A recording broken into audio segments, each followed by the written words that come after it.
Hi, friends. Welcome again to the Singer Studio.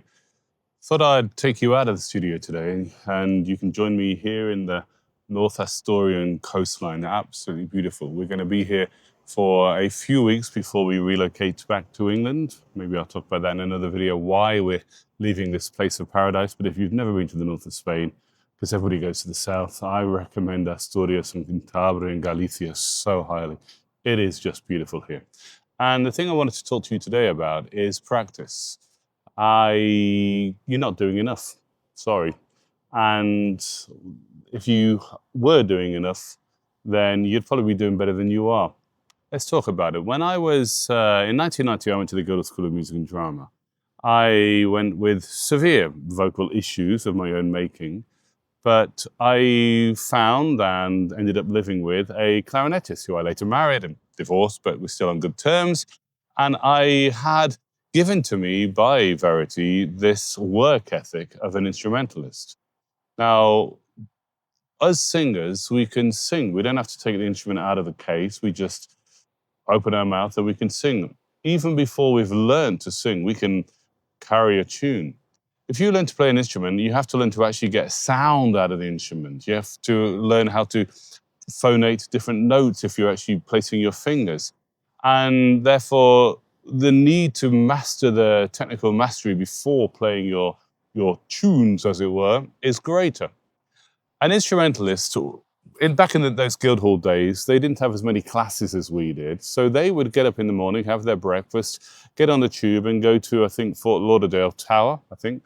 That's where the Guildhall practice rooms were. And they would camp there for the day doing their scales, hours and hours of practice. Every second, every minute of practice that they did, they would consider themselves a little bit better than they were.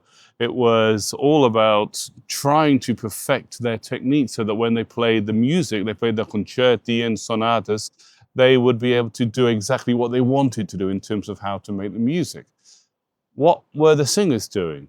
Well, there was 20 of us back then, and as singers, we'd rock up, probably late, 10:30, 11:30. We would go to the canteen, order a large coffee and have a donut and sit around and talk for a bit. Maybe we'd think about going to the German song class or the French song class or whatever class it was, but often we wouldn't normally go. And then we'd go into a practice room with our mates and see who could scream their high notes the loudest. And we'd have 1 or 2 singer lessons a week. And that would kind of be it for most singers. Is that you? Do you recognize that? If it is you, shame on you. I've often thought that I would like to be in charge of a music school. I would like to be a head of singing, but it might not be a good idea if I was, because if I was in charge of a music school, we'd all get there at 9 o'clock. We'd do yoga every day. We would do calisthenics every day. We would do Tai Chi every day. And then when we're all warmed up, we'd all have to go to the music room where I would prowl around outside the practice rooms to make sure that everybody is doing at least half an hour's practice. And then we would go to the library where we would study stylistic interpretation and great recordings. And then, of course, we'd have our classes. We'd have our German song class, our French song class, our English class. We'd have an oratorio class. We'd have an opera class. We'd have an ensemble class, a Mozart ensemble class. And by golly gosh, if you did not go to those classes without a good excuse, you would be thrown out. When I was at college, Johanna Peters actually said to me, well, try your best to go to as many classes as you can, which for me is nuts. I used to go to every single German song class, every single class. My beautiful colleagues, and I apologize to most of you watching this, many of you didn't. Some of you did, but many of you didn't. And not many others have had the careers that maybe we should have had.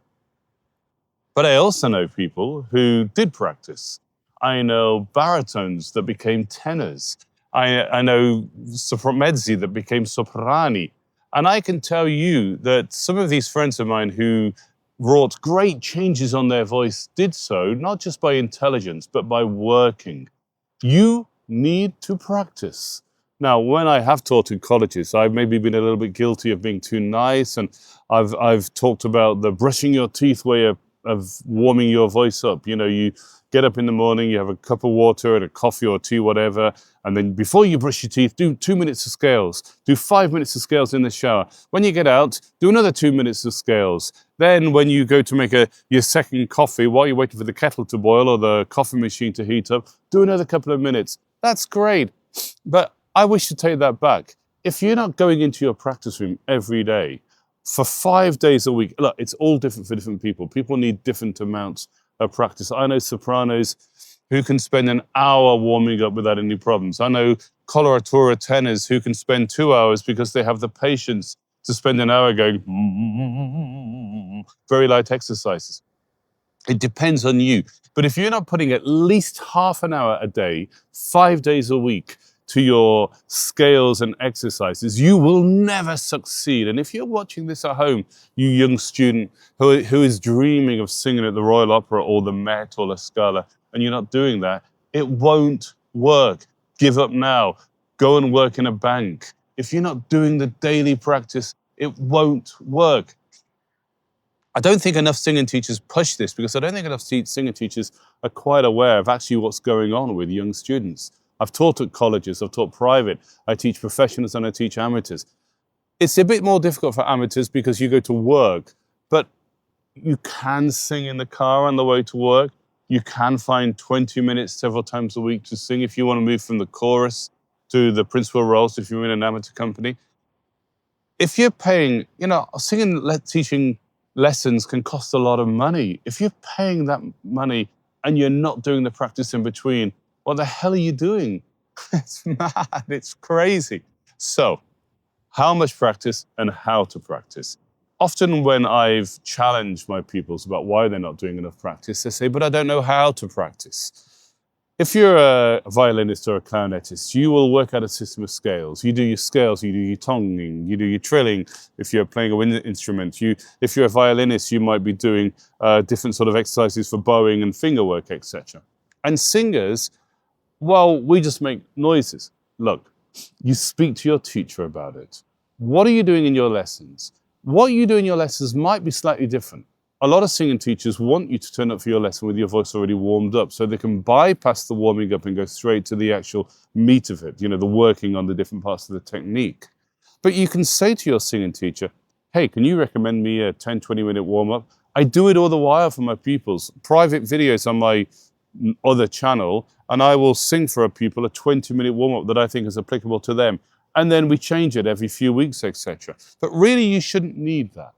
You should be thinking of your voice in a very structured, methodical way. You need to warm it up. It's almost always advisable to start low with hums, maybe some lip trills, getting the breath moving, some exercises to move the breath. You might spend quite a bit of time in the lower part of your voice. Said it before and I've said it again. I have been privileged to hear many great singers warm up. I remember Dimitri doing his low hoovering exercises. I remember Pavarotti doing those low humming sounds, etc. They would start low, warming up the foundation of the voice, the lower format, where we tend to speak down here. They might do some cuperto exercises. The idea of the old Garcia idea of getting the voice, the breath moving through the cuperto. You work it out. You might write it down. You might do yourself a video, a recording that you can sing along to.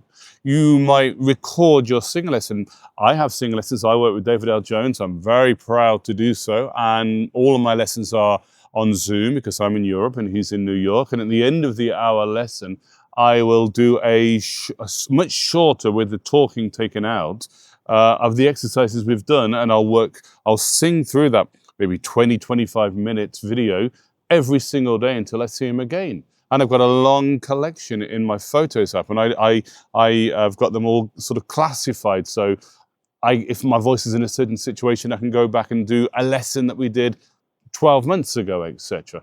That's how organized I have to be with my singing.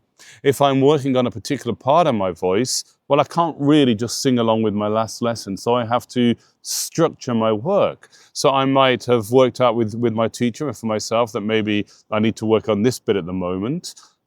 And then I'll say, well, I'll put these standard exercises at the beginning, and then I'll work at this part of my voice.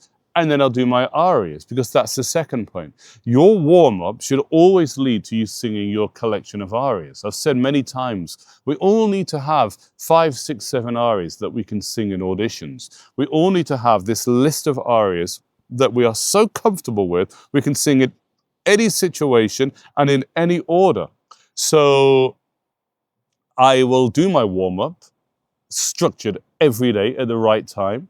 And then I will maybe have a little break, maybe 5 minutes break. I might go make myself another coffee. You can tell I'm a coffee addict. I might have some water. I might write a couple of emails, but no more than that. And then I will go and I will sing my arias. I like to sing maybe 3 arias. At the moment, I sing a lot of Verdi baritone stuff, so I might do Cortegiani. I've got some Russian music I'm working on. I might do the Russian music. And then I might go back and do a tricky third aria, maybe Il Baleno or Per me giunto, because I want to feel that after that time warmed up, that I can get through 3 arias and still get all the higher notes, the difficult notes, etc. That's the way we work, and that's the way you should be working. Now, a lot of people say, oh, when I'm teaching young professionals, they come for a lesson, I say, so, how's it been since I saw you last? You know, a lot of work? Oh, I've been very busy, or I've had a cold, or my sister's had a baby and I've been doing this. Look, it doesn't matter. If I have a cold, I will still do something. I might do some low hums. I will still do something if I seriously want to sing. I'm going to move from the UK, from Spain back to the UK, because I'm getting a lot of work offers and teaching and things like that, so I need to be there. And I've sung many principal roles with the Royal Opera House and ENO, and maybe I'd like to go and sing there again. So maybe I've got to go and audition there again. High pressure. I will be blooming well ready if I do. If I do that, because I'll have sung all the arias so many times that they can't go wrong. And that's the attitude you want to have. There is never an excuse. You don't not have a shower every day. You don't not eat every day. You don't not go to the toilet every day. It is important doing your singing work, your scales, when you're actively trying to increase resonance, develop body stability, flexibility, economy of movement, all these things. And I'm thinking back to the singers that I knew as a student who went from, say, a baritone to a tenor. And they developed this extraordinary ability where their voice were struggling around a G. Thinking of Gwyn Hughes-Jones, best top C in the business. It was hard work. It was daily practice. You do not rush to the practice room and crash through your aria. You rush to the practice room and you sing your scales and arias that you've worked out with your teacher. Now, if your teacher isn't giving you scales and arias, if you walk into your singing teacher's room and you just sing pieces, that isn't a singing teacher, that's a coach. If you've got any question about anything that I'm ever telling you, please get in touch with me. Not because I'm trying to couch for lessons. I love teaching people online, and I teach people online all the while. Somebody last night, in the middle of the night, who just happens to be the other side of the world, and we managed to get in a lesson on Zoom. It's an incredible privilege at the moment. This channel is allowing me to work with some truly extraordinary young voices who are going on to sing in great places. But you can always get in touch with me. You don't have to feel any pressure that I'll be trying to get you to have lessons with me. That's not how it works. I really, really care about this profession. So if you've got any questions about anything that I say, please do get in touch. Please send me a video. Talk to me. I really, really mean that with all sincerity. I've got no ego here. That's the next video. I just want to help whoever I can, okay? But if you're not doing enough practice, then have a sit down, look at yourself in the mirror and go, how much do I want it? How much do you want to have a life making music? I've had a life making music. I've had a life giving performances, and now I tend to teach probably as much as I sing, actually the last year more, and I love working like this. It's a wonderful way to earn a living. So please practice. Hey, if you like this video, like, subscribe, comment, maybe become a channel member. I've got loads of stuff coming out there. But no pressure. If you want to, you can do. But thank you so much. And once again, look at this beautiful scenery. See you in the next video.